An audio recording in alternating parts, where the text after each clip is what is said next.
ကဘာဦးကျန်အခန်းကြီး29ထိုနောက်ဣဇက်သည်အို၍မျက်စိမှုန်သဖြင့်မမြင်နိုင်သောအခါတားအကြီးအေးသောကိုငါသားဟုခေါ်လျင်အကျွန်ုပ်ရှိပါ၏ဟုထူးလေ၏အဘကလည်းယခုငါအိုလှပြီအဘယ်သောအခါတေရမည်ကိုငါမသိမသေးမီငါဝိညာဉ်သည်တင့်ကိုကောင်းကြီးပေးမည်အကြောင်းတင်ဤလက်နက်တီးဟုသောလေးနှင့်မြားတောင်ကိုဆောင်ယူလျက်တောသို့သွား၍ငါစားစရာဖို့အမဲကောင်ကိုရအောင်ရှာပြီးလျင်ငါမြင်ရှက်တတ်သောအမဲဟင်းလျာကိုချက်၍ငါထံသို့ယူခဲ့ပါလောဟုပြောဆို၏ထိုသို့ဣဇက်သည်တားအေသောအားပြောဆိုသောစကားကိုရေဘကာကြားသည်ဖြစ်၍အေသောသည်အမဲသားကိုရအောင်တောသို့အရှာသွားစဉ်တွင်ရေဘကာသည်တားယာကုတ်ကိုခေါ်၍တင်ဤအဖကငါမသေးမီထာဝရဘုရားဤရှေ့တော်မှာတင့်ကိုငါကောင်းကြီးပေးမည်အကြောင်းငါစားစရာဖို့အမဲသားကိုယူခဲ့၍အမဲဟင်းလျာကိုချက်ပါဟုတင်ဤအကိုအေးသောအားပြောသည်ကိုငါကြားပြီတို့ဖြစ်၍ငါသားငါမှထားသမျှသောစကားကိုနားထောင်ပါလော့ယခုစိတ်ဆုရှိရာသို့သွား၍ကောင်းသောစိတ်တငယ်နှကောင်ကိုငါထံသို့ယူခဲ့ပါလော့တင်ဤအဖမိန်ရှက်တတ်သောအမဲဟင်းလျာကိုငါချက်မည်တင်ဤအဖမသေးမီတင့်ကိုကောင်းကြီးပေးမည်အကြောင်းထိုအစာကိုအဖစားစေခြင်းဟာတင်သည်အဖထံသို့ပို့ဆောင်ရမည်ဟုဆိုလေ၏ယာကုပ်ကလည်းကျွန်ုပ်အကိုအေးတော်ကအမွေးရှိတော်သူကျွန်ုပ်ကချောမွတ်တော်သူဖြစ်၏ကျွန်ုပ်အဖသည်ကျွန်ုပ်ကိုစမ်းသက်ကောင်းစမ်းသက်လိမ့်မည်တို့ဖြစ်လျင်ကျွန်ုပ်ကိုလှည့်စားတော်သူဟု၍ထင်သဖြင့်ကျွန်ုပ်သည်မင်္ဂလာကိုမရဘဲကျင့်ချင်းအမင်္ဂလာကိုသာခံရလိမ့်မည်ဟုအမိကိုဆိုလေ၏အမိရေဘခါကလည်းငါသားတင်ခံရသောကျင့်ချင်းအမင်္ဂလာသည်ငါ၌တင့်ရောက်ပါစေငါစကားကိုနားထောင်၍စိတ်တငယ်တို့ကိုသာယူခဲ့ပါဟုဆိုသည့်အတိုင်းသူသည်သွား၍စိတ်တငယ်တို့ကိုအမိထံသို့ယူခဲ့သဖြင့်အမိသည်လည်းအဖမိန်ရှက်တတ်သောအမဲဟင်းလျာကိုချက်လေ၏ထိုအခါရေဘခါသည်အိမ်တွင်မိမိလက်၌ရှိသောတားကြီးအေးသောဤအဝတ်ကောင်းမွန်သောအဝတ်ကိုယူ၍တားငယ်ယာကုပ်ကိုဝတ်စေလျက်စိတ်တငယ်ဤတရေကိုလည်းယူ၍သူဤလက်၌၎င်းလေပင်ချောသောဖက်၌၎င်းဆင်ရင်ပြီးလျင်မိမိချက်သောအမဲဟင်းနှင့်မုံကိုတားယာကုပ်လက်၌အပ်ပေ၏ယာကုပ်လည်းအဖထံသို့သွား၍အဖဟုခေါ်လေ၏အဖကလည်းငါရှိ၏ငါသာသင်သည်အဘယ်သူနည်းဟုမေး၏ယာကုပ်ကလည်းအကျွန်ုပ်ကတားအကြီးအေးသောဖြစ်ပါ၏အဖမှာထားသည့်အတိုင်းပြုပါပြီထား၍ထိုင်ပါ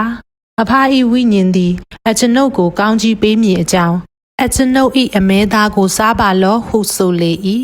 အဖဣဇက်ကလည်းငါသာဤများလောက်လျင်မြန်စွာတွေ့ရသောအကြောင်းကအဘယ်သို့နည်းဟုတာအားမေးလျင်အဖ၏ဖျားသခင်ထာဝရဘုရားသည်အကျွန်ုပ်ရှိရာသို့ဆောင်ခဲ့တော်မူသောကြောင့်လျင်မြန်စွာတွေ့ရပါသည်ဟုပြန်ဆိုလေ၏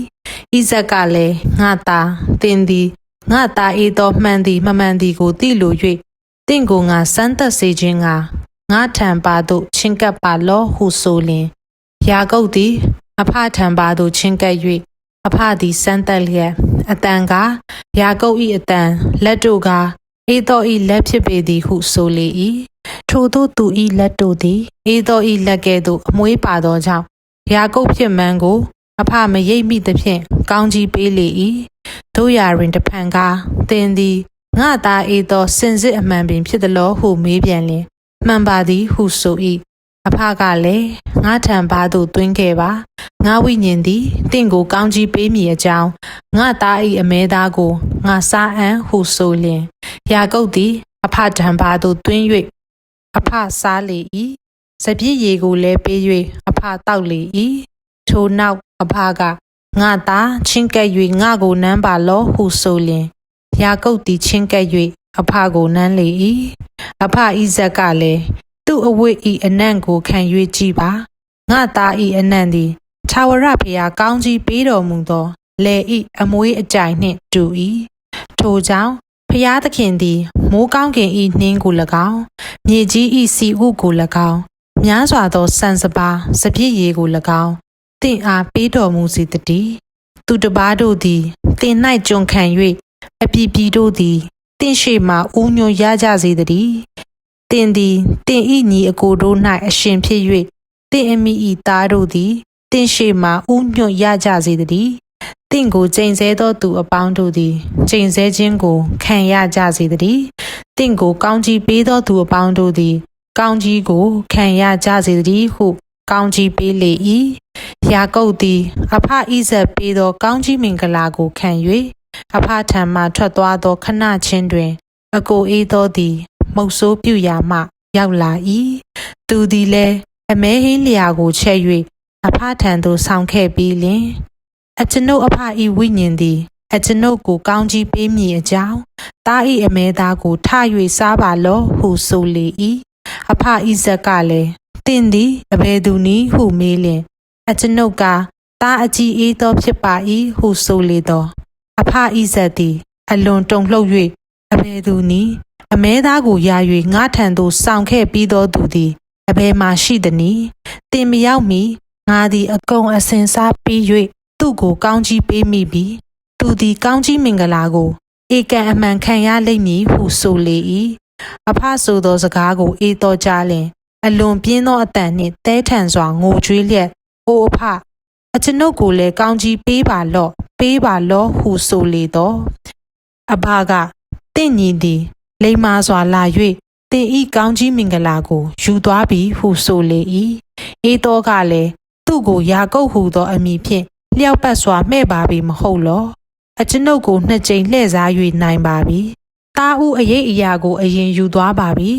ယခုလဲတဖန်အကျွန်ုပ်ဤကောင်းကြီးမင်္ဂလာကိုယူသွားပါပြီဟု၍၎င်းအကျွန်ုပ်အဖို့ကောင်းကြီးမင်္ဂလာတစ်ပါးကိုမျှမချွင်းပါသလောဟု၍၎င်းဆိုလေ၏ဣဇက်ကလည်းသူ့ကိုတင်ဤအရှင်ဖြစ်စေပြီးညီအကိုပေါင်းတို့ကိုသူ၌ကျွန်ခံစေပြီးစံစပါးစပြည့်ရည်နှင့်သူ့ကိုထောက်မှပြီးတို့ဖြစ်၍ငါသားတင်၌အဘယ်သို့ပြုနိုင်တော်အံ့နည်းဟုအေးသောအားပြန်ပြောလျင်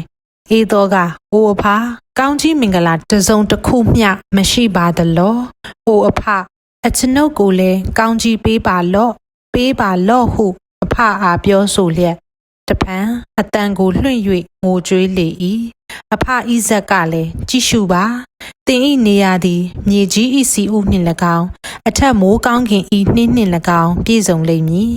ဒါဖြင့်အသက်ကိုမွေးရလိမ့်မည်ညီ၌ကျွန်ခံရလိမ့်မည်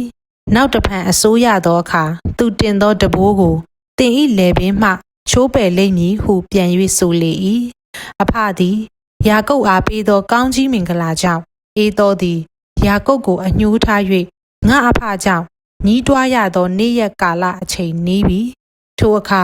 ငါညီယာကုပ်ကိုငါတတ်မည်ဟုအကြံနှင့်ပြောလေ၏ထိုသို့သားကြီးအေးတော်ပြောသောစကားကိုအမိရေဘကာကြားလျင်သားငယ်ယာကုပ်ကိုခေါ်၍တင်ဤအကိုအေးတော်သည်တင့်ကိုတတ်သဖြင့်တင်အမှု၌စိတ်ပြေလိမ့်မည်ထိုကြောင့်ငါသား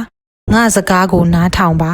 ငါမောင်လာပန်နေရာခါရန်မြို့သို့ထ၍ပြေးသွားပါလော့တင်ဤအကိုစိတ်ပြေသည့်တိုင်အောင်သူ့ထံမှခဏရှောင်၍နေပါလော့